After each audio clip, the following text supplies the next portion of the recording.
Welcome to Talking Over You with Sarah Sturm and Hannah Sturm. Here we go. If you're going to be an asshole, at Be least funny. At least be funny.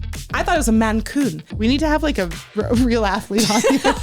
It makes me consider different careers every time I have to pee in my chamois.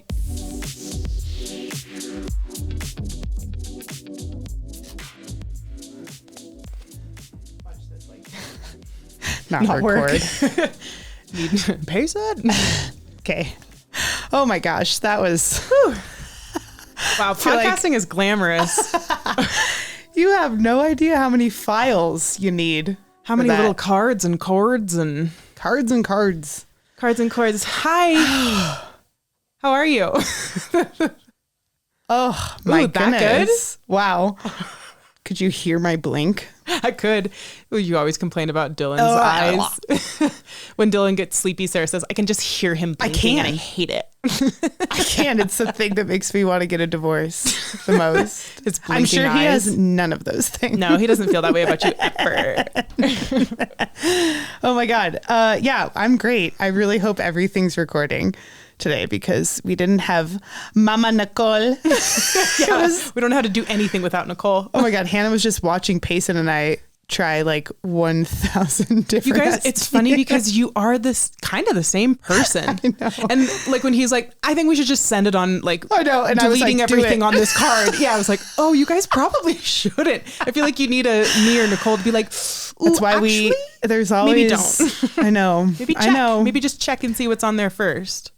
It is really funny, the personality type. Is that what you notice with a lot of cyclists, or is that just you and Payson? It's funny. I was gonna say that. I'm like, oh yeah, that's like a cyclist thing, but it's definitely not because I feel like maybe it's a lot of the dude cyclists, but I feel like I don't know. I don't. Like the women are more on top of their shit, and you're just not part of that. All the other women. It is funny. Like I was talking to my therapist, like I actually am pretty type A, which is weird. Yeah, no, you are. I think that's people one of the things that people don't see or know about you. We don't talk about this enough. Well, we don't talk about how high strung you are enough. I am high strung. You are. And, I think even when we were starting this podcast and Nicole and I were talking, we were kind of joking that like, oh, I'll probably be like doing all the like I'm not doing that stuff. Like you are so on top of things because like there is an element of you that's like Dylan listens to this episode. Dylan, she's really high strung and on top of her shit. He knows you're high strung about some stuff. I am like with race stuff for sure. Like what stuff? Because some of the stuff you don't pay attention to. No, a lot of the stuff that a lot of other cyclists, I just know how my brain works. So I actually like just choose the information that I let in. So I hacked it. I don't like a lot of people will have stem notes.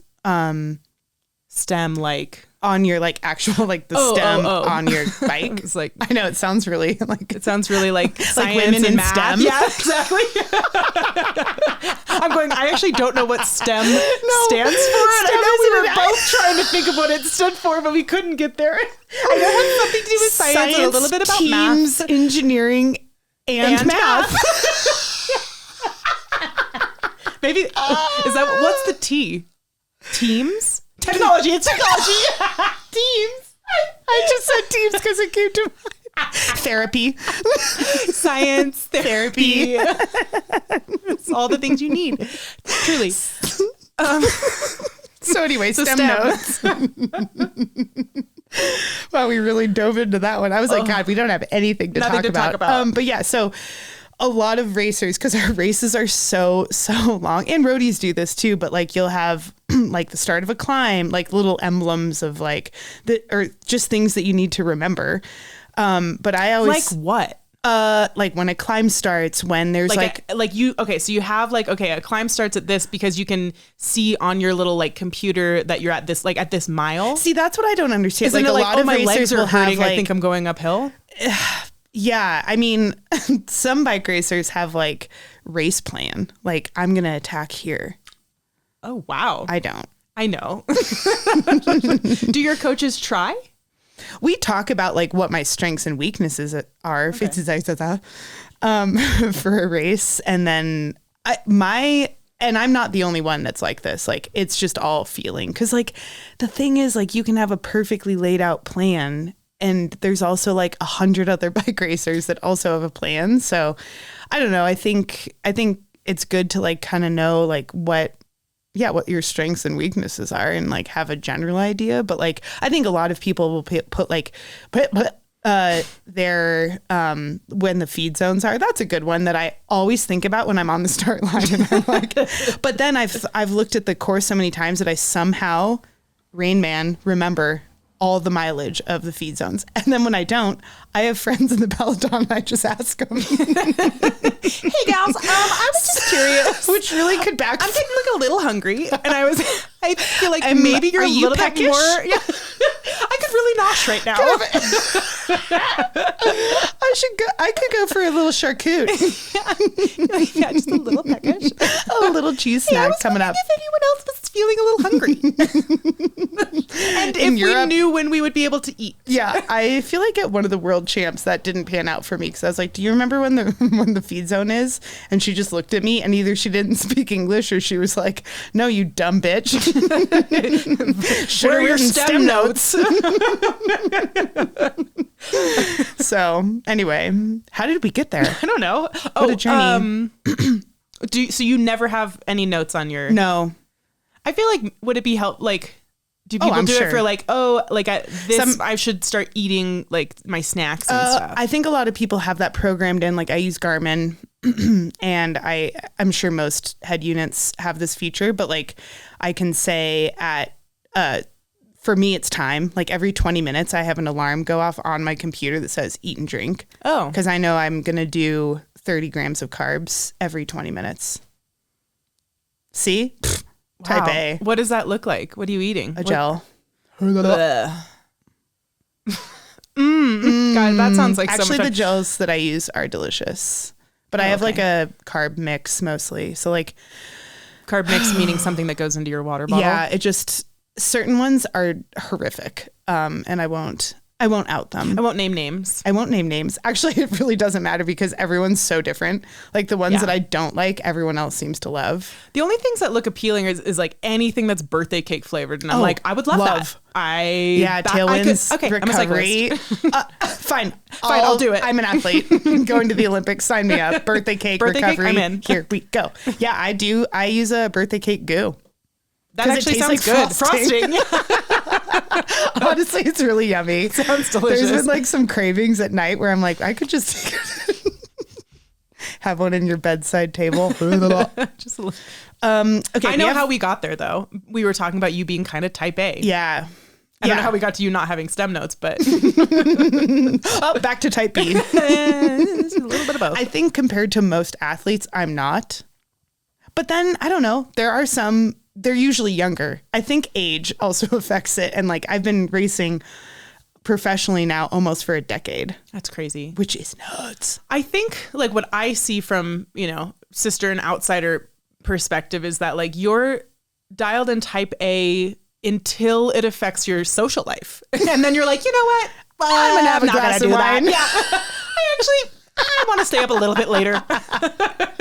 It's true. I always like go back to like, I'm going to be so lame and I'm going to miss this experience, and why not? So you just do it. I think about before one of your races, maybe Steamboat, years and years ago, you did tattoos in the bathroom. Oh, I would still do that. I saw Lauren Hall this weekend. I know. Oh, you do? She texted me. Oh, okay. Shout out. Shout out, Lauren. And I was like, I saw you on TV. Like a broadcast. Oh. Yeah. Oh, yeah. I got to watch a broadcast this weekend because I wasn't in the race, but there was a race happening. Which race was that? Gravel Worlds. Which is not like gravel another race. UCI Gravel Worlds. It's what is UCI? I don't know what that is. Neither do I. It's in a different language. I want to say French, but it's like the union, like it's the International Cycling Federation, basically, like union. Okay. So I know there's union in there. C is I think it's like cycling. Union Cycling International. Okay. But A UCI race is those are UCI has different rules? Yes. Okay. Where there are rules. Oh. But yes, there's very specific rules for UCI racing. That's like all the like big important road races are all UCI, and then World Cup mountain bike racing is UCI. Boy, this is really testing the limits of my UCI knowledge.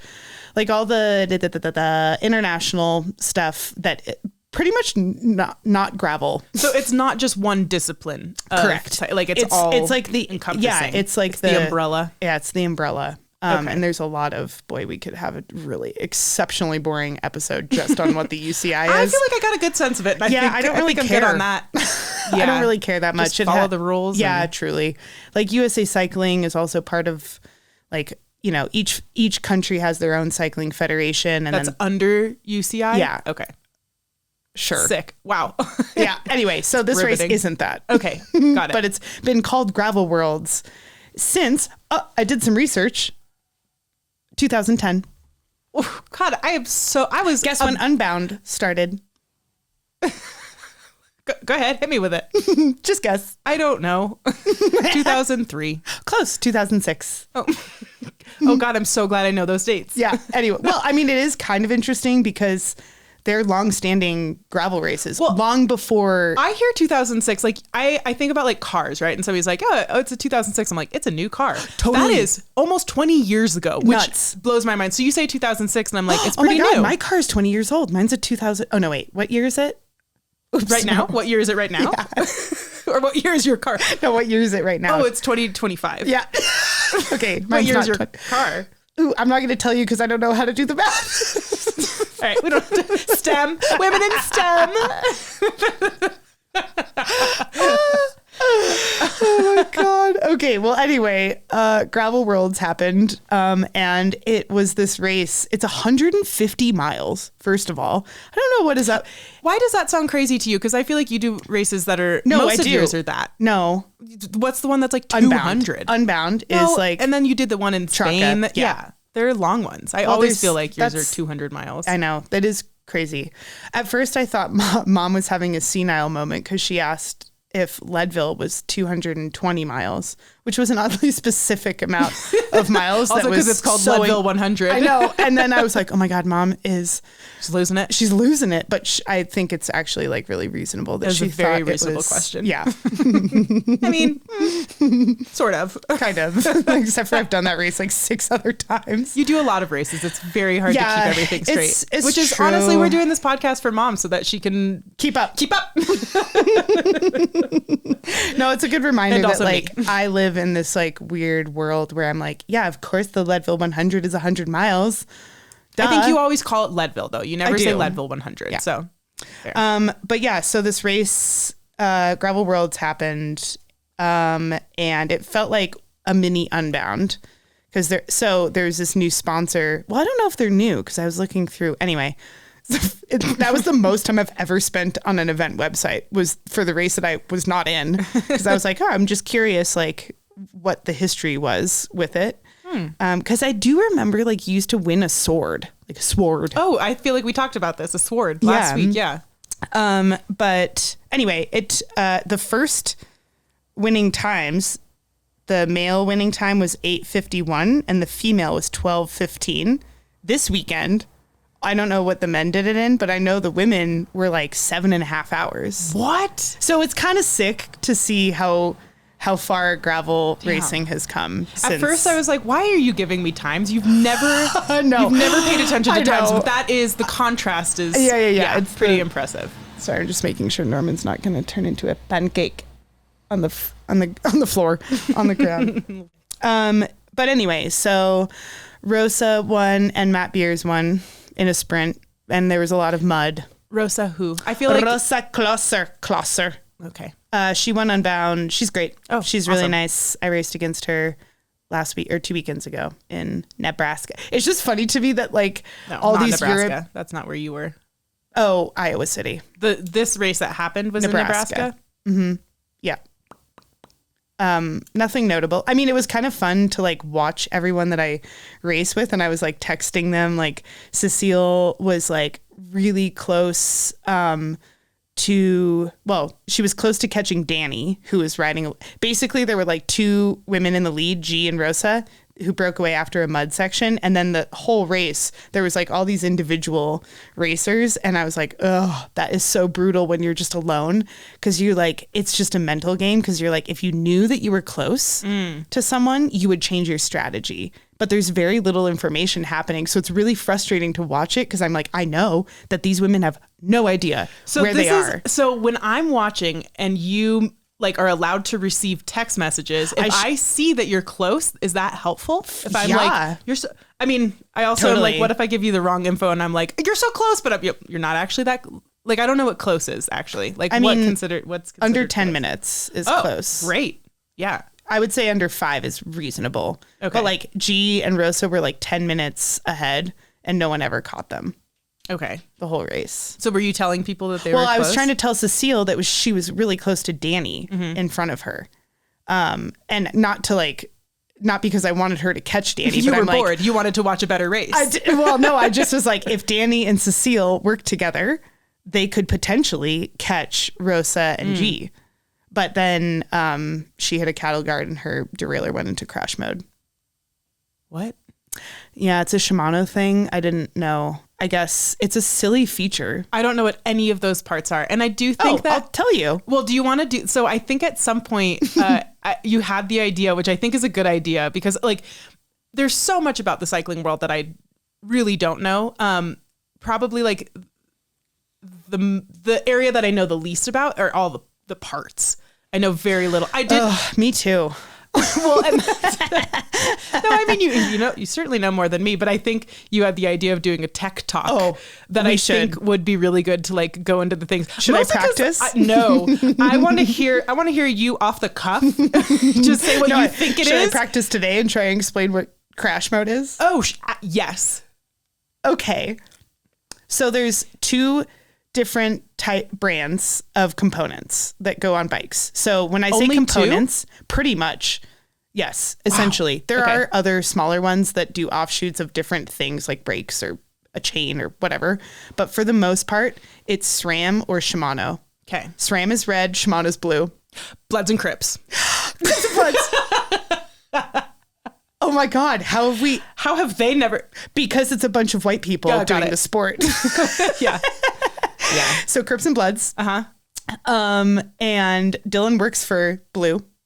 Okay. Crips. I race for Blood. Crazy. And they all look very similar. And there's like very small nuances. Wait, hold on. I was just thinking about, I love that we went Bloods and Crips instead of Democrats and Republicans.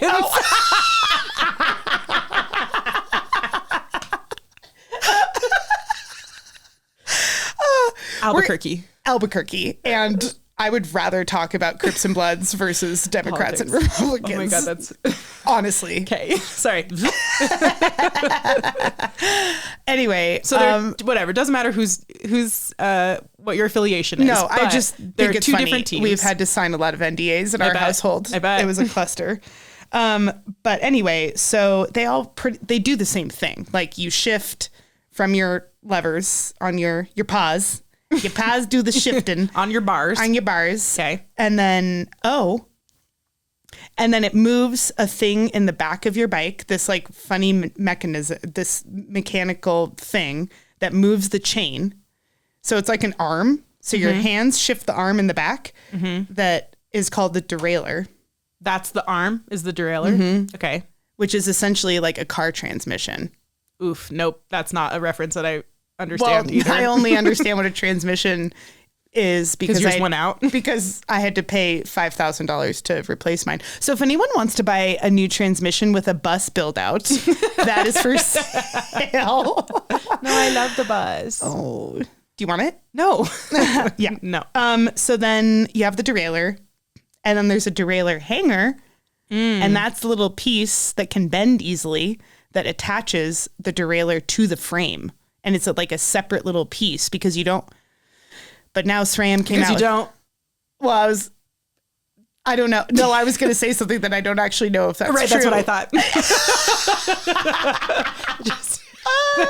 I just wanted to see you do that. Oh, now there's like a direct mount. Right? Oh, God, you're asking me? I don't want to lose my... You're going to lose sponsors at this point. Listen, my job is to just win the race on the equipment. Move my legs. So anyway, with Cecile, she's on Shimano. Mm-hmm. And she hit a cattle guard really hard. Like in the footage, you could see her wheel like, and Shimano has a feature so now everything's moving to electronic, which is cool, but also like, I remember when it was happening in cyclocross, because I was like, I don't want that. That's too many things to charge. Yeah, it's like having a window that you have to press a button on your car, instead of the like. Yeah, exactly. Which there's a funny thing about like Gen Z and millennials and whatever. Gen Z doesn't even know. Yeah, like when you ask them like, oh, what do you do? Like, what's the like hand motion that you do for like rolling down the window? They like press a button, whereas like our generation does the like crank. I was doing it the wrong way. Yeah. Crazy. There are a few other things like on the phone, they hold it. They like do like a C. Yeah. And where we do like a Y. Yeah. There were some other ones too that I was like, things are really different. Yeah. Old. I know. I heard my hairdresser was telling me that she was like at a thrift store and she was like listening to these two little girls talk about this vintage purse, and they were losing their mind that there was this vintage purse. Guess what brand it was? Was it Roxy? It was. Was it? Wait, what? Are you kidding me? No, did I tell you that story? No. Did she? No. What? Who? My hairdresser. No. I have goosebumps. We're just so connected. No way. How did you guess Roxy? Well, because I was thinking of brands that like we loved, that we were like growing up, where you specifically, you loved Roxy because you surfer girl. You're a surfer. I was surfer bro Sarah. Yeah. What? How did you guess that? I don't know. It just came to me. Oh my God, there's so many. What other ones? I don't know. American Eagle? American Eagle? I don't know. I just like other brands that were like, that we engaged with. I feel like Roxy isn't like a... Like you don't see it. I don't know. I imagine it's still around. It's vintage. It's because it's kill me. Vintage Roxy. Oh my God. Anyway. So crash mode. I don't know why crash mode exists, but it basically like locks your derailleur in one gear, and you can't. It won't. Is it so that it just like doesn't cause more damage to I guess the bike? Or but the way that you fix it, I've learned, is you just cycle through all the gears with your shifters. Like it won't be doing anything, but you go pew pew pew pew pew pew pew pew pew pew pew pew or whatever it is with Shimano. Mm-hmm. Shimano and SRAM have different. Like SRAM, I shift harder with the right hand, button, and then easier with the left. I don't know what that means to shift harder or easier. So like to make it harder to pedal. Harder gear. Got it. So like if you're going downhill or flat, you want a bigger gear so you can keep pressure on the chain. Easier gear for climbing. So when you hit a climb, you go left hand. How long did it take you to learn that? I remember Dad yelled at me because I was just looking at what other gear people were in and then looking down at mine and then putting my chain where I thought theirs was. And he's like, that's stupid, which it is kind of stupid. But he's a great teacher. Really good coach. Super. And I was like, cool. I hate cycling. And you. Speaking of Dad, and we can circle back to this, but I do have a hobby update from him. Oh, no, I know what the hobby is. We talked about it. No, I know, but I have an update about it. What is it? Well, dulcimer. We talked about it last week I also talked to him about the dulcimer. Okay, so I have to play you this voicemail that he sent me. Can you play it? I think so. And if I oh no, I can play it at least so that you can hear it. And then Lily can spice it later. But I'm going to put it into mic. We'll see if this works, but you'll get this. Maybe nobody else will. Let's see. Hey, Annie, give me a call when you get a chance. I got a quick little story I want to tell you. I want to thank you so much. You initiated this, and it means the world to me. And you don't know what I'm talking about, but give me a call. It'll take about 2 minutes to tell you what it is, and you'll love it. I guarantee you. So give me a call when you get a chance. Love you. Bye. Cute. What was it? Spoiler, it did not take 2 minutes. I was like, false. Guarantee it. You're going to love it. Guarantee it. Love a guarantee. So I was like, what? And like, this is in reference to nothing, right? Like, I haven't talked to him haven't talked since we had our phone call and he told me about playing the dulcimer and a bunch of other things, And so I'm at work and I could just like read the voicemail and was like, what the hell are you talking about? Guarantee it. So I called him. I called him back and he was jazzed. I love it. Absolutely jazzed. I'm trying to actually even remember the whole story. I don't remember the whole story because it took so much longer than 2 minutes. I was like, give us 2 minutes. Jeff turned on a timer. I think he turned it off at minute 27. Like it was.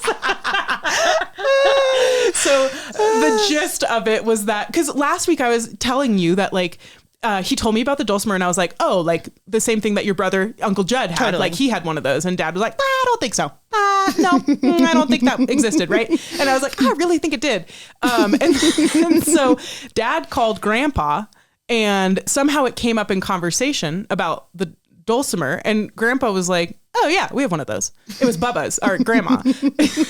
And so Dad is absolutely, he was like, I would have never brought it up if you hadn't had mentioned that. And then he sent me a text today. I don't have my phone, but said something. So then he was so excited about it. He sent me pictures. Which Dad is really sentimental. So Dad like the fact that it was Bubba's, his mom's was like, huge. And I hope he does get really into the dulcimer. Oh, me too. But like, this is so he's Dad. Taking lessons. I know he like went to his first lesson and he's so excited to go back and show this woman now that he has this dulcimer and he's so excited. Tomorrow. Is tomorrow the day? Mm-hmm. We'll have to give an update. Dulcimer update. But then he sent me pictures of it. He was like, it's beautiful. It's a beautiful dulcimer. He's been learning Johnny Cash, or he wants to learn. Oh, and then the other thing that it made me think of. I know you watch The Office or you don't watch The Office. I do. I don't. Okay, every time you don't understand. I thought you said you didn't because Michael Scott reminded you of Dad. Oh, he does. Anyway, you know the scene where he gets back from Sandals, Jamaica, and he's got the steel drum, and he's just all he can play is hot, hot, hot. That's all I picture with Dad playing the dulcimer. Maybe he can do our intro. Honestly.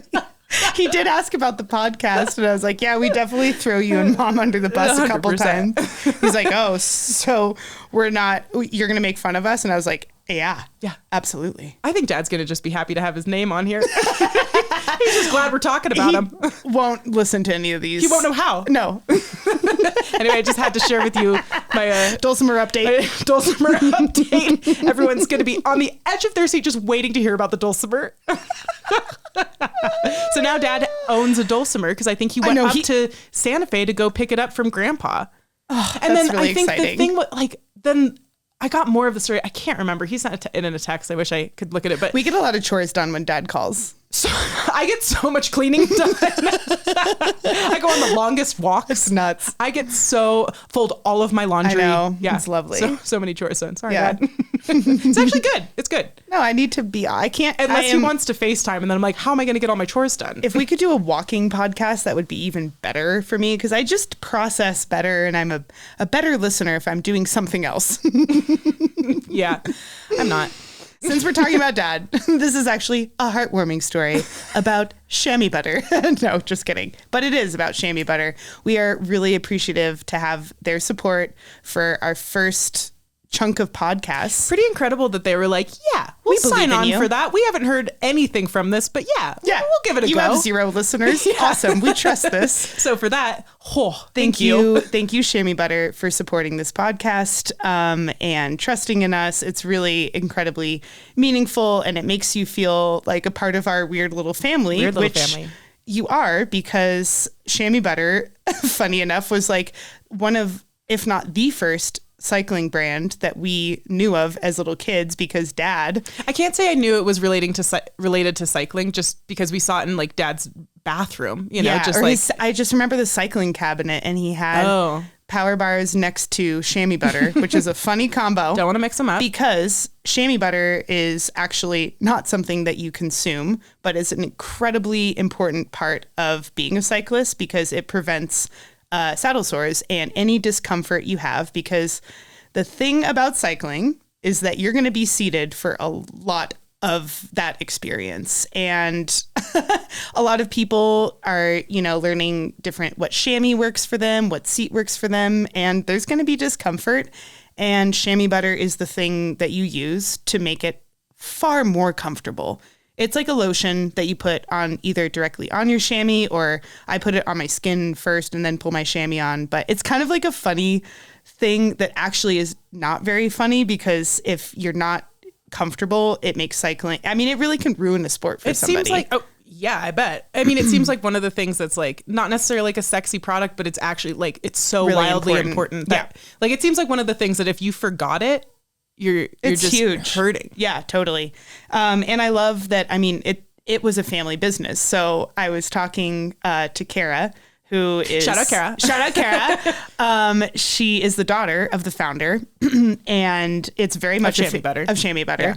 And it's very much a family business. And I was telling her this story about seeing the tubes of chamois butter in Dad's like cycling closet. And she's like, oh, that's so funny, because my brother and I were probably the ones like putting the label on the tubes back in the day. So we were connected long before this partnership and sponsorship. And I've used chamois butter for my entire cycling career as well. And here, I'll just tell you about all the different. Yeah, let's hear about it. I want to know. Well, we love a skincare product. We do love a skincare product. Something that's really important with skincare are the ingredients. And that's a huge reason that I like partnering with them, because I believe in the formulations that they use. They have original, the Euro style, her, which is pH balance, coconut, and then they also have like a Go Stick and a wash. The Go Stick is like, it looks like deodorant, but you can use it if you're a runner, on like anywhere that would chafe. Or if you're wearing, just like a summery little dress. Or if you're going out, sure, you can wear it. One of my favorites is actually what we have here in the studio. It's the pH Her.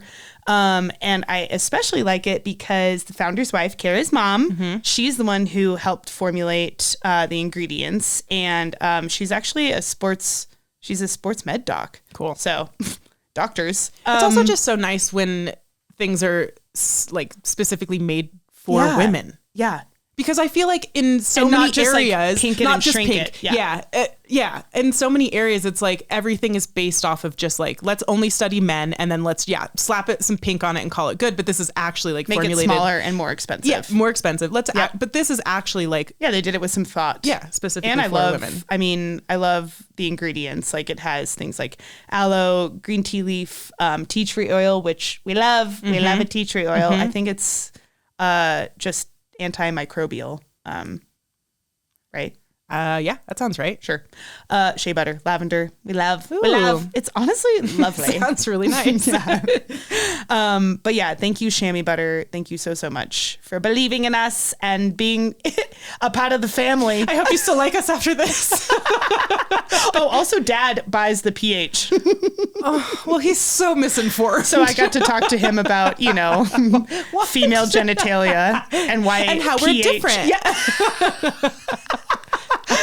But then he was slinging butter for people in shops because he was telling them all about chamois butter. He told me not a 2-minute story about that. So guarantee it. Back to you, Dad. Oh gosh, I had a really funny thing happen. So Dylan and I. What are you doing with your eye? I don't know. It feels really good. But I also have a pimple right here. You're going to be really disappointed when you look back on all the footage. Because your eye is just going to be lifted up the entire time. No, it looks cool. Keep doing it. Anyway, Dylan and I go to our strength class, and he religiously goes. And it's kind of a fun, like, social way that we, lift things up and put them back down together.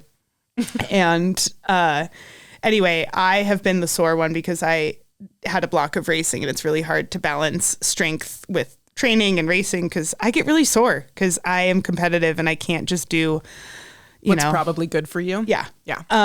But Dylan, middle of the night, he wakes up, of course, wakes me up. The whole bed is shaking. And I was like, what the hell? And then I start laughing and he's cramping. And he had a crazy reaction to cramping. What? Guess what his response was. Did emotionally? He pee in the bed? Oh. No. See, that would have been so much worse. He pooped in the bed. That's crazy. No. What? Was he mad at you? He was mad at me. I bet. Because I asked a stupid question. What was the question? What's wrong? No. I said, where are you cramping? Oh. Dumb. You dummy. Why would you ask that, you stupid? Stupid. No, he I think it just really surprised him because Dylan is a really deep sleeper. And so he like sat up in bed and it wouldn't stop. And he was just hitting I couldn't see what he was hitting. So I didn't know where he was cramping. And I was like, where are you cramping? Is there something in the bed with us? Yeah. Someone in the room. What are you punching? And it just was funny because I was like, God, I have such a different reaction to cramping because I've cramped in races a handful of times at really, it's never a great moment, but for some reason, my reaction to cramping is asking anyone around me what to do. What do I do? What do I do? What do I do? What do you do when you're, what do you do? What do I do? What do you do? Nothing. You can't really. I thought you just have to change. For me, I think for everyone it's different. I honestly think it's nutrition based.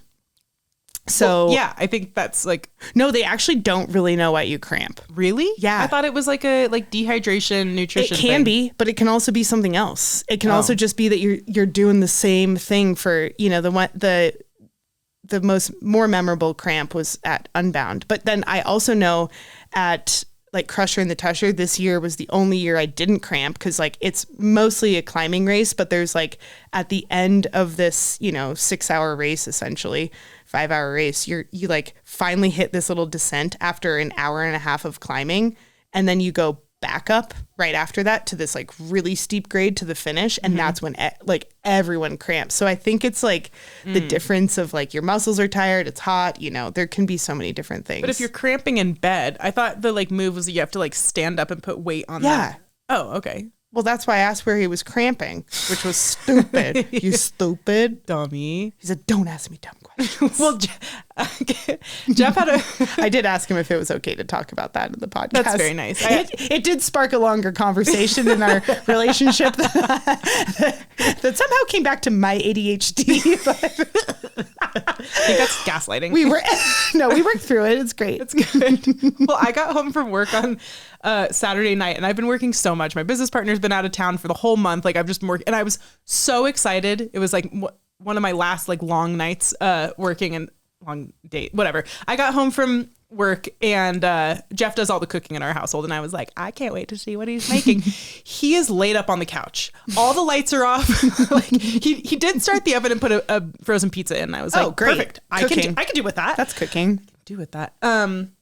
Anyway, he's on the couch, and he's kind of not responding. I was like, ooh. He had texted me and was like, hey, I don't feel super well. I'm feeling a little dizzy.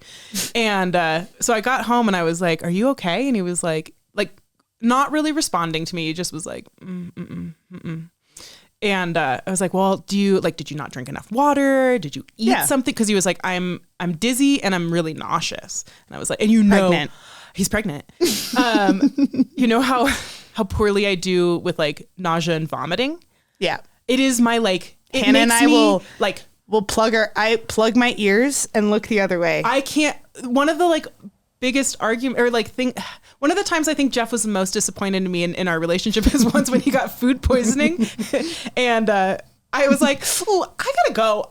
We lived separately, and I was like, I think I'm gonna go home. You should good luck. Good. He had already puked, and I was like, I'm out. This is why we live Just separately. The idea that you have puked is yucky enough. I was like, I'm not gonna sleep the entire night. This is gonna be. Dylan threw up once, and I had also Dylan's 6'6" and I'm 5'4", so he's quite a bit taller. It was in our yard, and I was plugging my ears and stroking his back with my elbow. That's incredible that you were even over there. I was closing my eyes and going la la la la la la la la la. I can't even be near him. Okay, so anyway, so I'm like, oh no, Jeff is ill, right? He's gonna puke. And at one point, I was I had headphones in, was eating my pizza that he could not eat. And I heard something, and I went to go check, and he was just in the bathroom. He took his shirt off, and he just looked ill. And I was like, okay, you just let me know what you need. Shirt off. I don't know. He took his shirt off. Crazy move. I think maybe because he was going to puke. And then I was like, why don't you what if you go lay down? And so he went to go lay down, and then I came back and checked on him and was like, hey, what do you need? And he was like, maybe some towels and a bowl. I was like, oh no, I so don't want to do this. A bowl for throwing up in? A bowl for, so That's a toilet bowl. No, I don't. He was like, I'm not sure if I can make it. Right. He's like laying down in the bed and was like, I don't know if I can make it. So I like tucked towels, all the like ugly towels, under him, and like brought the trash can and did the whole thing. And I was like looking to be like, what did he eat? Like what? Because I was like, do you think you have food poisoning? And he was like, maybe. And so I like go into the kitchen and I'm like, okay, he made some bacon, right? I look at the fridge, the bacon that he had.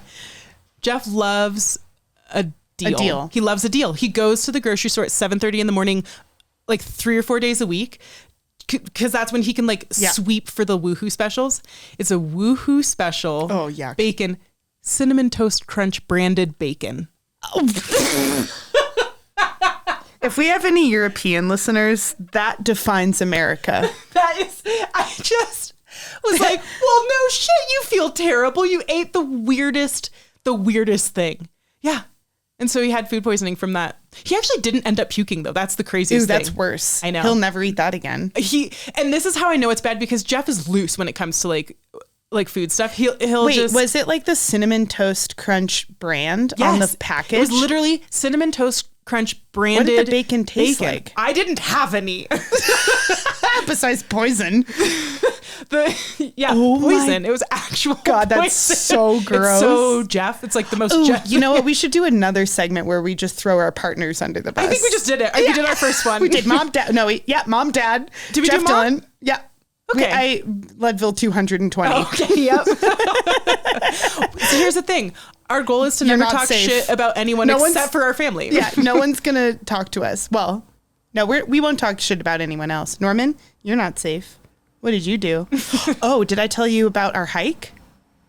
I don't know. Oh, this might be boring, but it was crazy. Well, I'll tell you in 2 minutes. I hope this trash truck makes a lot of noise so we don't actually have to hear it. Okay. 2 minutes, go. Took Norman on a hike. It was like the very beginning, and you kind of hike through, it was Perg Flats. And you kind of hike through this like rich person neighborhood, which is really weird. And then you're like in the wilderness, basically. And we come around a bend, literally like, and it had been like a schlep to do this, and we had like a timeline. So we were like, come around the bend. And Dylan, Norman was ahead of us, and Dylan and I both processed the information in the same way, what we were seeing. Come around the bend, and there's a horse with 2 donkeys on either side of it. No people. And we were like, what? And then my brain clicked into gear, and I was like, that's a moose and her calves. And it was a mother. It was like this close, no. like, I don't know, 50 feet. I don't know. We'll say 100. Close. 50 feet.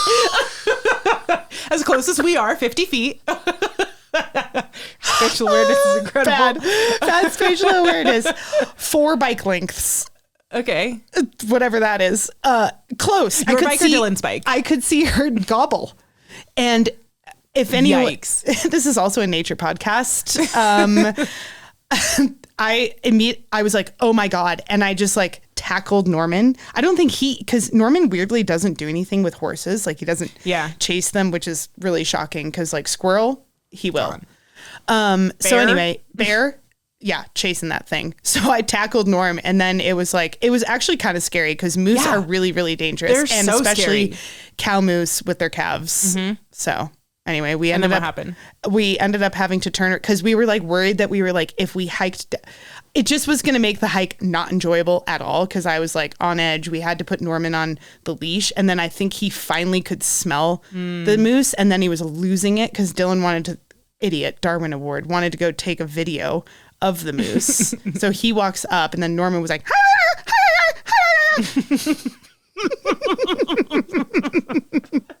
And then, like, I don't know what that reminded me of? What? In Wedding Crashers, have you seen that recently? when Bradley Cooper's character, who's just like insufferable and awful, is talking about like saving the like baby seals, and he's like, That's exactly what that was. Yeah, well, Norman turns into an annoying seal pup. Yeah. So anyway, we had to turn around because we then heard someone else's dog. And we were like, we didn't want to like push the moose down into the...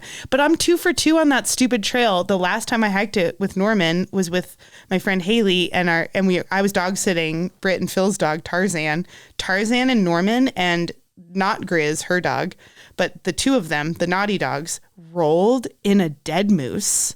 What? Or it was a dead elk. It was a huge animal that had died at the very bottom, like the end of the hike. And we know I'm dramatic. I still have that smell stuck in my nose. Like I was washing the dogs. The dogs. I had poop bags on my hands. And I was washing them off in the river. We were hiking out. We were dry heaving. So was Haley, who's not dramatic. Yeah. We were dry heaving. And then I had the idea to put pine needles in our noses. So we had our nostrils packed with pine needles, hiking these stinky dogs out. I threw Norman's collar away. It was ruined. It was awful. They were, it was so gross. Families were like, what's happening? And then they would smell, I would say hear. They would hear the smell. They would hear it. You could hear that smell. Anyway. So bad. That was my fun. I just think about how incredible poop bags are and how many different uses there are. Bowls, water bowl. Mittens. Mm-hmm. I use them on my feet in cold weather. See, I've carried home, I was on a hike and saw this really cool dead butterfly. And so I like puffed air into it and tied it in a goldfish. Pretty much. And that's how I still have this like cool like butterfly. Like I've carried home lots of bugs. Did you keep it in the poop bag? No, it's out. But it just was like safe in there because it was in with the air. Anyway, if there are any poop bag sponsors, that could sponsor us. Honestly, it's, even though I still use poop bags on my feet in the winter for cold winter rides. Is there a product that also works like that? I use that product and a poop bag. There's got to be a better way. Just to keep moisture out? No, it's to keep wind. Oh. But then if you get sweaty, it's not great. Isn't that what booties are for? Well, I have like neoprene booties that go over... booty fashooties that go over your shoes. Mm-hmm. But then, I also put a poop bag with a merino sock. Riveting. Okay, what else you got? I know the other thing. Okay, we had a wedding. Oh yeah. This weekend. So while I was watching Gravel Worlds, and honestly, I didn't really have FOMO on that one. Like, it was fun to watch it. It's so rare. I mean, when I see them finishing, I'm like, oh, that would have been fun. But then it sounded really brutal. But anyway, I went to a wedding for some friends, which was really fun and very funny because I've never seen this at a wedding. But the bride really, her bridesmaid, no, maid of honor, had made a speech, and she was talking about how her and the bride both love watching the worst reality TV together. Ooh, these are my people. I know. So they watch a show called 90 Day Fiancé. Oh, and I don't watch that one. And part of her speech, then we cut to the projector, and there was a cameo from one of the women on 90 Day Fiancé talking about my friends who got married. And she did like a really long cameo, actually. And all of my friends were looking at me because, these are Durango mountain people. Right. They're like, if anyone's going to know they would know who this person Vanderpool was. Like, that would have been a sick cameo, or Pauline Ferrand-Prévot. But no, this was 90 Day Fiancé. So they're looking at me like, and I'm like, I have no idea. But I was like, I do know what a cameo is. Was it a good cameo? I get really uncomfortable. I hate that kind of stuff. I had to leave the room. Hated that. Yeah, totally. I had to leave the room, but I was told it was great. Oh, good. It's funny that you really don't like trash reality TV, because I love it. Although I watch it and I go, God, Sarah would hate this so much. Like, it makes me uncomfortable. It's so uncomfortable. See, I like the ones that are like Ninja Warrior. Those reality. I guess they're not reality TV. It's just competition. I did just watch the that documentary about The Biggest Loser. Have you watched that? No. You probably should. Really? Every season they would get contestants who were like heavier and heavier, but then pushed them harder and harder to do. It was like so deeply unhealthy for them. I mean, one woman almost died.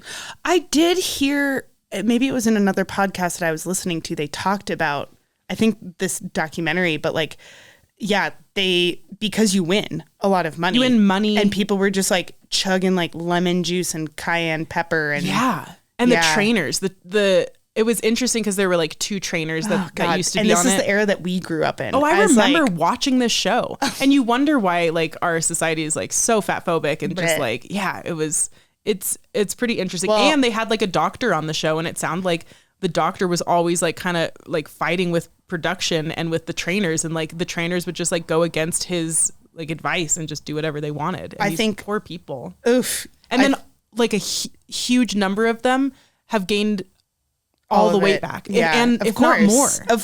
Of course. Yeah. Yeah. And now they're traumatized. Oof. Yeah.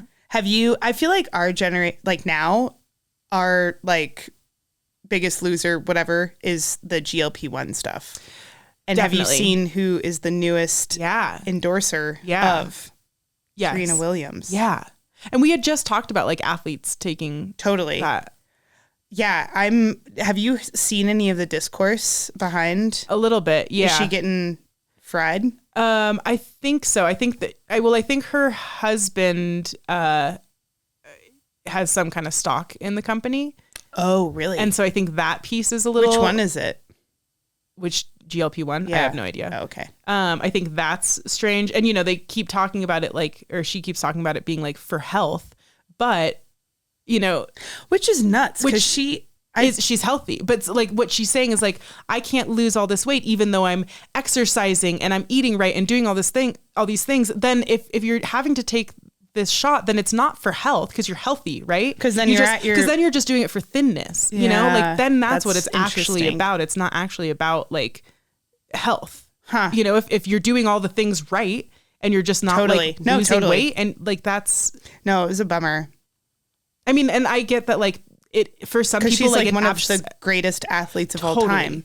And I do understand that for some people, like GLP-1s are a huge game changer and they change their lives and make them so much healthier. I mean, and I think people are like getting surgeries that they need to get because they have to lose a certain amount of weight, and that makes so much sense. But when it's just promoting thinness, I mean, a lot of now we're seeing the use of just the vanity piece. Yeah, but don't you have to get prescribed that? Like I would be so nervous, like. As an athlete, I scour the brands that I work with ahead of time because I'm like, and to a certain point, you know, and vice versa for like brands sponsoring athletes. But like, boy, I just feel like we don't have enough information about the GLP-1s. Yeah. And like, that is such a risky move on her part for so many reasons. Well, I think it's like, you know, it's risk. What's it called when you reward? No, just like management, like deciding, like, you know, for some people it's riskier to be unhealthy and not get the surgery and do all the things. But I'm just saying, like, for her to be like, hey, everybody, this is something I endorse and I think you should too. Like, that's essentially what she's saying I'm sorry, but she's a famous person. She's a famous athlete. People are going to take her word for things. And she's saying, yeah, do this because I was an athlete. I'm a mom, I'm a this, and then people identify with those things that she claims to be and think, oh, if she's saying, trust this, I'm going to trust this. Yeah, I think it's a slippery slope. Ooh, it bummed me out. Yeah. Let's talk about other sad stuff that bumps. Lauren? What else you got? I do at some point, and maybe it's next week. I love when he does I know. Want to talk about you being a privateer athlete, because I do think there's a lot there, but we're probably. Yeah. I mean, I feel like. I want to go like into that. Well, we'll save that for next week too. And because I feel like every week we've said it, but no, we because I won't have another. It's funny when there's like not a race that I'm in where I'm like, I have this crazy story from this race weekend. And I'm like, what are we going to talk about? We have never had an issue finding things to talk about. Mm-mm. Mm-mm. No, wait, you had something, you had something. Oh. It's really not that interesting. Well, I'd like to hear it. But it sort of is like you guessing the brand of vintage that was Roxy. Dylan and I were, had some time to kill, but I was like, oh, I'll paint my nails. And because I've had this nail polish on for about a month. And I was like, looking at my nails and I was like, what do I want to do? I hate when everything chips. I'll just do nude base with polka dots, like little sprinkles on top. And then I fired up Instagram, and what was the first post was your story about your sprinkle nails. Which was exactly, and I was like, well, great. I can't do that now because Hannah is not going to believe me that I didn't see her story. But I was like, it's not my fault that you had the idea that I had. We have same you plucked it out of my head. So you didn't do it? No. What colors were you going to do? Well, I only have the colors that I have. Blue. Pretty much have blue and light blue. I think you should still do it. But now everyone knows that I did it first. But I didn't see it. It just was like an idea that both of us had on the same day, which is freaky. Telepathy what tapes. Else are we? Oh my gosh. I know. It's a crazy pod. Yeah, I feel like I got nothing. It's just crazy to be like normal. I had like kind of a rest week. Athletes have hard times with rest weeks. I don't. Do you not? If it's like multiple weeks, then I start going a little bit crazy. Like my honeymoon, I was like, okay, I'm ready to be active again and do something. Well, what does a rest week look like for you? Well, like a full rest day is like off. Like I'm not riding. I hike with Norman every day. So like we hiked yesterday, and I chilled a rest week for me is just like kind of a taper. Like I did one really hard workout, that honestly was, Ellen and I both had intervals on, Friday.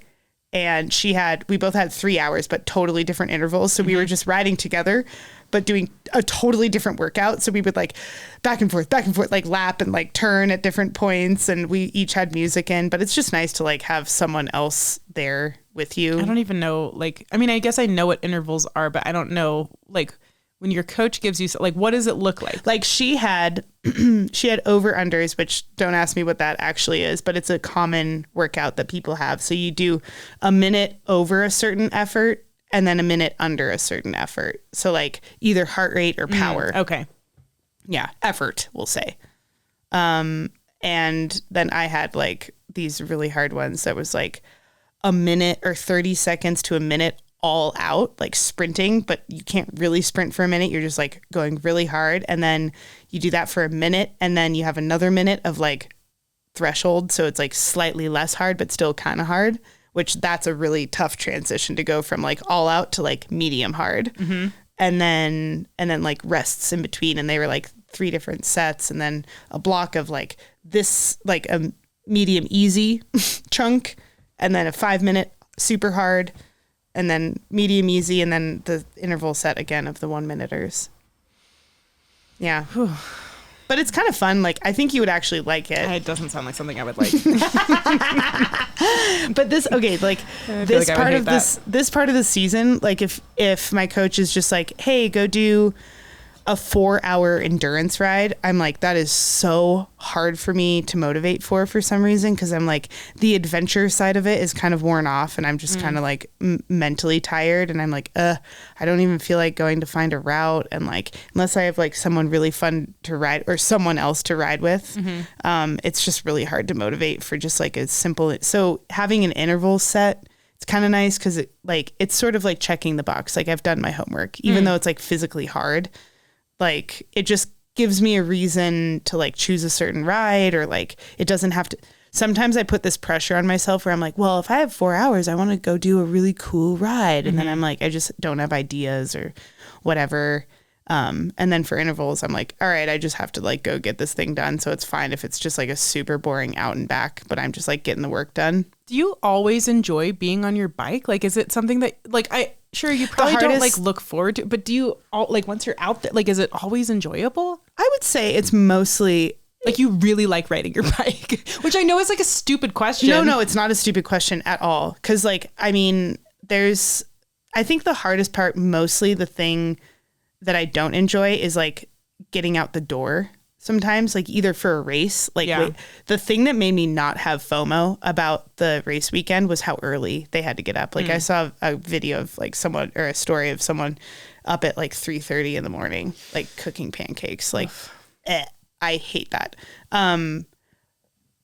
But there's like a handful of times within the season for training where I just like feel bad. Like you are just like every pedal stroke is a struggle. And that was my ride on Thursday. I was like, it was a 2-hour ride, like chill. It was just like, go out and ride. I did the Valley, which is the ride that every cyclist in Durango has done 1,000. Like, I honestly think I've done it thousands of times. And I was just like, I just felt tired. Yeah. And it was just like hard to motivate for. I left it to the last minute. I just like really didn't want to do it. And it was just like, but it still was like fine. It was a like pretty day. And I listened to a book on tape. Yeah. Book on tape.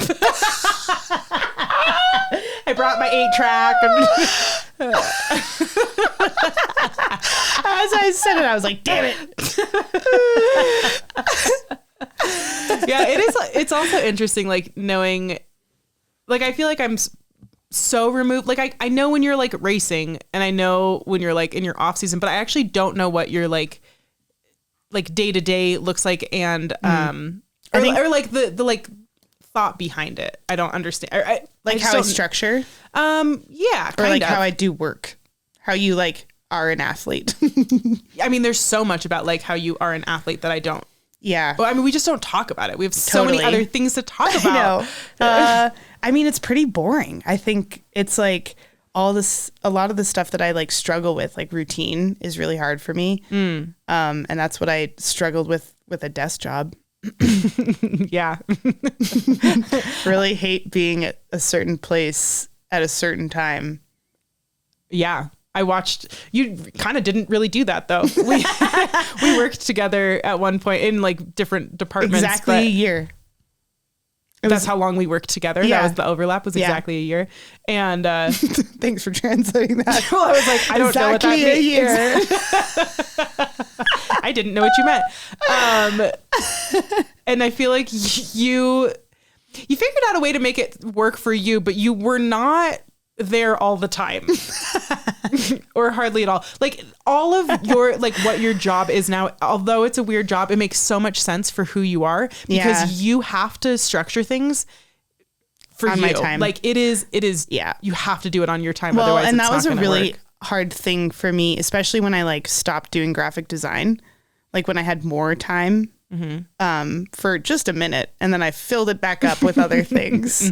And that's something that Dylan does not understand, because Dylan is much more like, if you're a pro athlete, just be the pro athlete. I mean, he understands now that like there's a lot of athletes that are not like that like a lot of us, like Payson is one of those, like and Alexi, like we do better if we have other stuff we're also doing. Yeah. Like Alexi does this whole like from the ground up project, where it's actually a huge undertaking. It's really crazy that he does that. He also has a like he just does like a lot of other stuff. Like he coaches people into like Leadville. They like do Leadville, and they do a whole video series behind it, which is really impressive, but it takes a ton of time. Yeah. And he and I often like kind of joke about how like we would be so much faster if we didn't do those things, but we joke about it because it's not true. Right. Like I think we would be slower if we didn't.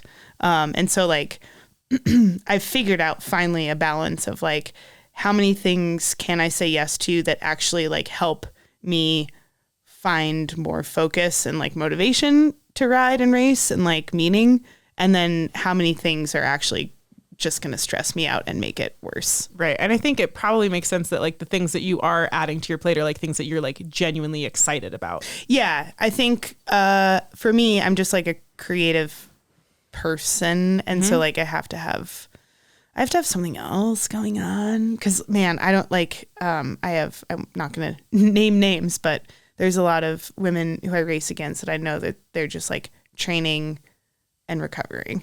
Well, and it makes sense for certain people because like routine is huge. I mean, it worked like for me, I'm like, oh yeah, I need routine. And so like, I get how that can like like, it's not a negative towards them. It just No, is like no, what it's not. they've figured out, like what works best Well, and for I them. went through a period of time where I'm like, oh, that's the formula. I need to do that. And I was like, how long did that last?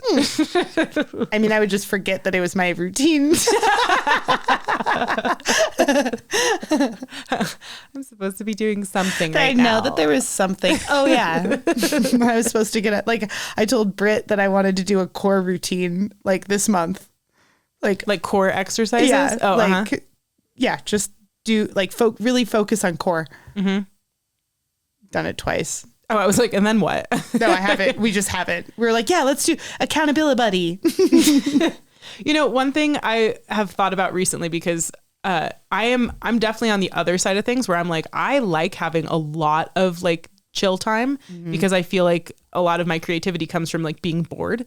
And recently, like within the past year and a half, especially with the shop and now like with, you know, just tattooing, all of the different pieces, I don't have any time to be bored. And so I like have to really like carve out time. And what I've noticed recently is that it takes me so long because I've filled my schedule so much now, and I've like become more comfortable or like more adapted to like being busy all the time, that when I actually have a little bit of time to chill, it's so much harder for me to enjoy it and to actually like come down. Because you're tired? I mean, I think yes, because I'm tired, but because I feel that like, oh, I'm like not being like productive, which is what I feel all the time. I know. And well, that's what I was thinking. Like this interesting. weekend, I was like, oh, this must be like what Sarah feels. Cause normally I'm like, yeah, girl, sit back and do literally nothing. And I have to constantly tell myself that like, hey, you've been doing a ton. Like this is your time to actually not do anything. And that's like good and productive. But I catch myself feeling like, oh no, I should be doing something, you know? And I'm like, oh, this is like what happens. And I get that this is where like rest is like resistance, and rest is like actually like a practice and like challenging. Yeah. That I've never really had before. I've always been like, yeah, rest is that's where I live. Yeah. And I'm trying to like figure out how to get back to. I also think like for me, devices and like apps are the downfall of that for sure. 100%. I mean, and I know that's not like a, you know, a new concept, but Yeah. I think for those of us that, I don't know if it's an ADHD thing. It might be, but like, yeah, like being bored is actually a really good thing. But I'm just always so like fight or flight that like, I don't want to get into that like bored, chill. Totally. Because that's when like the noise comes in. Yeah, totally. Yeah. I mean, I think that's exactly like what it's just like numbing, and like there's like this whole disconnection from actually like feeling things and feeling feelings and like, you know, what's going on in your, I definitely know that. And when I notice myself like watching TV or like always like listening to something. Oh, I'm always listening. And like, then when I like give myself any amount of quiet and it all comes like flooding, then I'm like, oh, this is a pretty clear sign that I should probably like take some time to like disconnect from all the things and actually let all of it flood, which I guess is also therapy. That's why you go to therapy. That's why I go to therapy. Yeah. And it's part of the reason I go to therapy. I think about like, oh, this is like my one time where I get to like, I mean, and see, and I worry that like if I do that, it'll make me a worse bike racer. I know. And I feel like we've had this conversation before because I wonder, I think about this with you of like that disconnection. I think you think that having that disconnection from like body and like what's actually happening for you, like is what allows you to like push harder. But I wonder, like, is that true? Like, I don't even know if it's a pushing thing. It's like a caring thing. What do you mean? Like, I think if I let myself, I don't know, I wonder. It's like an energy thing where like I care. I worry about not caring so much about the races. Like right now, I care. Over the years, I've noticed my like emphasis on winning and caring a lot about like trying to win. Like it used to be like I would, you know, I cared the most. And sometimes like recently, the last couple of years, I'm like, third place is fine. So, but what does that have to do with like? Because I have other stuff going on. But the connection to like your like Body? quieting and yeah. connecting to? For me, it's like remembering that like there's other things in this world. Oh, like if you quiet everything, then it comes out how much you actually care. Yeah. Oh, I see. So if you like clear your schedule, then it's just more time to think about how much you care about this one thing. But if you have a bunch of different things going on, or just other other things other than cycling. Yeah. It's like a focus thing. What's a focus thing? Like if I care so, like if I let myself be quiet, and then I am thinking about like what's important, right? Mm-hmm. And I do have my priorities, but like sometimes I worry that like if I'm connected, I'm a really good compartmentalizer, you know, emotionally, and then I think physically also. Right. And I think the more connected I feel to all of those things, the more I'm like, ooh, this feels bad. And my body's like, gonna like your back off. Performance. Yeah, totally. But isn't that like, if you're looking at it in like a holistic way, I wonder if there are parts of that could actually help you as an athlete, because you would like be more in tune with like, oh, I actually need to back off on like, I'm like overtrained right now, or, you know, whatever it is. See, for training, I think that's been yes, you're correct. Mm-hmm. But then for what? I think there's two separate things here. There's like physical and emotional. Yeah. But yeah, I think with training for me, I've realized less is more. Like I finally actually learned that. Whereas like before, when I was like first, and I think some of this is age too. Like I just have I have such a big base now of like, I've been doing this for a long time. Like I have had so many miles in my legs that like, and the older you get, like you don't lose that base. You just have to sharpen. And then what does decline is your ability to recover. And so just recently, I've learned, really, and like I've had two different coaches I think both of them have said the same thing, but it hasn't been until like the last couple of years that I'm like, oh no, I understand. If you don't actually recover, then you don't give yourself a chance to then do the next workout and the next ride even better. Because then you're just operating at like a, you know, sub threshold amount of effort, where like if your muscles are too sore and you're too tired, you can't do that next workout appropriately. And then you're actually not getting the training in that you need, because you're never really pushing yourself, because you're never really recovered enough. Yeah. And so like, you know, these people in the sport that can do like an insane training load, like an insane training week, they're also able to just keep pushing and keep recovering from that. And I think every single athlete has hit the wall with that and learned the hard way where their limit is. So like a certain amount of it is just like, you know, learning where that line is. But for me, I think some of it was fueled by like disordered eating too, and like weird. And I think that that you had? Yeah, for sure. Like I think that is the path for a lot of women to find endurance, of like, the more I ride, the better like I am, you know, for like, at least I'm burning calories, right? Kind of thing. Right. And that is for sure. Like when I started getting into, I mean, I also was in college and like, there's so much going on then, but like, yeah, a ton of it was that. Yeah. I mean, find me a woman, young girl who hasn't had some run in with disordered eating and still always, you know, spoiler. That's not how it works. And it's everyone. Yeah. Yeah. But yeah, I didn't want people to think that like, oh yeah, riding a lot means that you're just going to be skinny. Because that's not. Well, I do think things started to shift when you started looking at nutrition differently. Yeah. Well, and I was on a composite road team at the Gila one year. This is, you know, long before gravel. And there was a girl, I don't even remember where she was from. I don't even remember her name.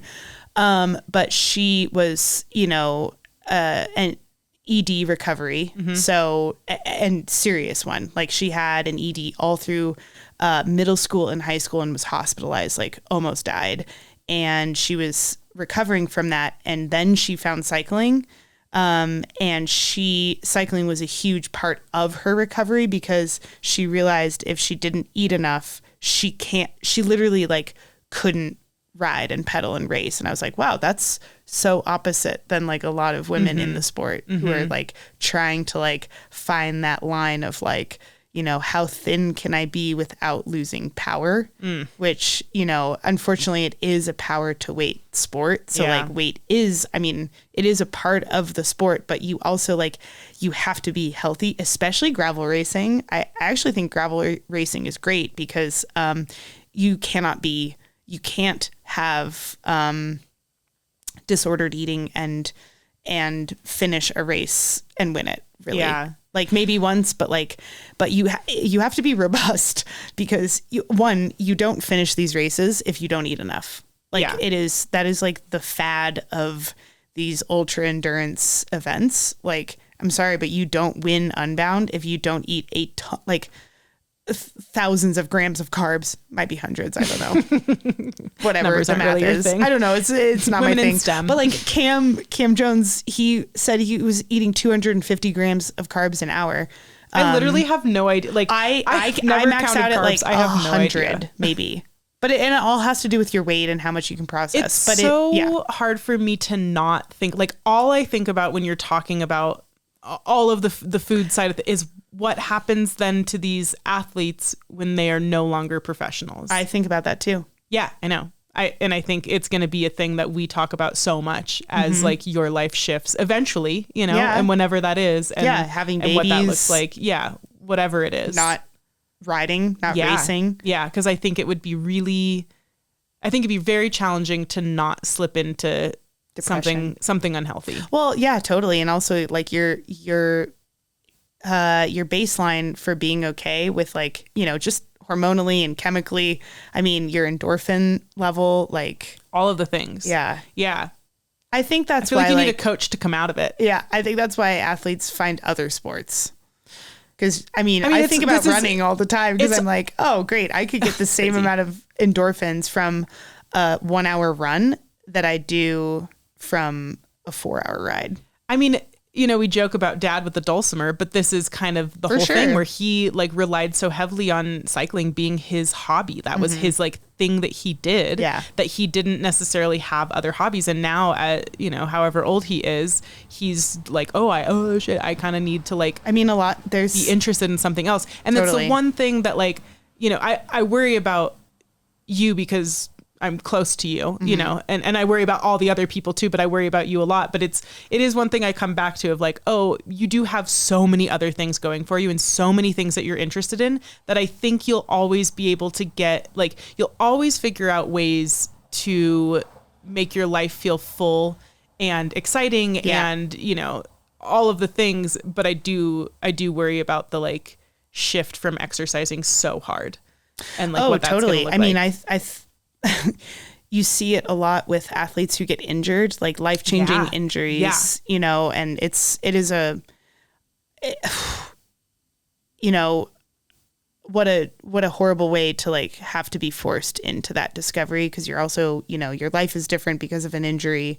And then you also don't have this thing that was like a part of not only your identity and who you are, but also like, you know, there's something biological that is different when you're like having your whole life be about like being fit and winning things because of your fitness competition, you know?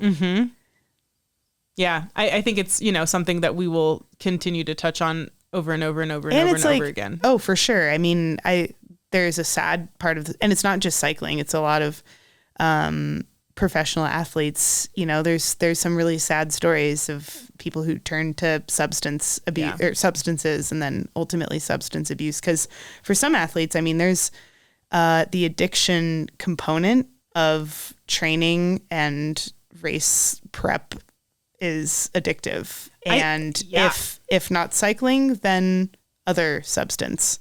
The other piece I think about with you, aside from like the actual like exercise of all of it, you know, and like the I think about like how different and your life will eventually be. I mean, who knows? We don't know what you're gonna like, what path you'll end up taking, but like race weekends and how stimulating that is, like how much like socialization and excitement, and like there's so much that's happening like chemically in your body that I wonder about what that's gonna feel like, you know, if you're not traveling to races every weekend, every other weekend. That has like, even aside from the actual like exercise piece of it, the like social and like excitement. Totally. I think that's the piece I'll miss the most. Well, and I also know you and know how. But it'd be so fun to go to one and like not have pressure of the race. And that's what I always think is like, oh, at some point when you're done racing, because eventually I think that is a thing, right? Yeah. Like eventually you'll be like done racing. Well, eventually. You will still figure. I'll be 84. You've always figured out how to be involved in the things that you want to be involved in the capacity that makes sense for you. So like that's, you know, like, cause sometimes I like worry about this stuff with you. Totally. Well, long before cycling, I remember when I was like, I had quit my not so desk job, I guess. You weren't there a ton, but I had quit my first big job as a graphic designer. You know, I had worked there for 6 or 7 years, which is crazy. But now cycling has been my longest career. Yeah, wow. Which I just realized on camera. It's funny that you've only really had 2 careers too. I know. Well, and my skills in graphic design are probably obsolete at this point because that's not true.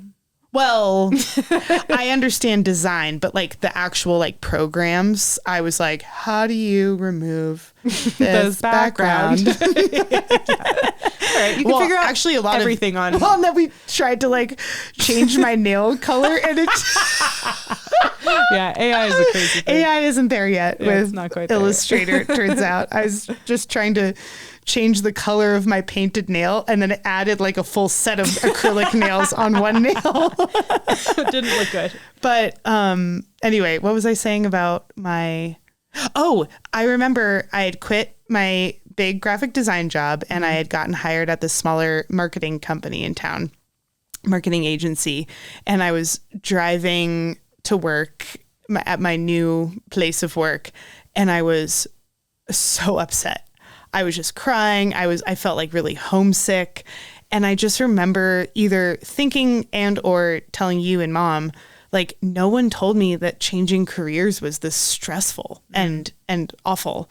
Like, it felt wrong, like the wrong move. Yeah. And I don't think it was, because actually ultimately, like, it allowed me to make other decisions. But yeah, I mean, I think any career transition, and I've talked to some ex-pro athletes about their transition, and it was hellacious. It was awful for them. They went through deep depressions, and I very much can see how. And I think for Dylan and I, it's going to be, for me, it'll be really hard. I mean, thank God we were together for quite a while before I was a pro athlete. And even like the first years of my, career as an athlete, Dylan was not involved. He had his own very separate job. It has only been very recently. I mean, not very, like he was a bike mechanic. He still was like, but he in wasn't the industry. Like working for me. Totally. And that was something that I was like, pass. For Dylan too. I wanted Dylan to, have his own thing, but I feel like in our relationship, it'll be really quite hard for me to not have all of the attention be on me. Don't worry, you'll figure out a way to just steer all the attention towards yourself. I have full faith that you'll be able to do that. Just give it time. You'll find a way. You always have. Well, I think that's probably like a good place to stop. Yeah. And we almost got really serious there for a minute. I didn't even cry this time. At one point I was like, can we not talk about this right now? You want to avoid it? Good. Yeah, I'm pretty good at.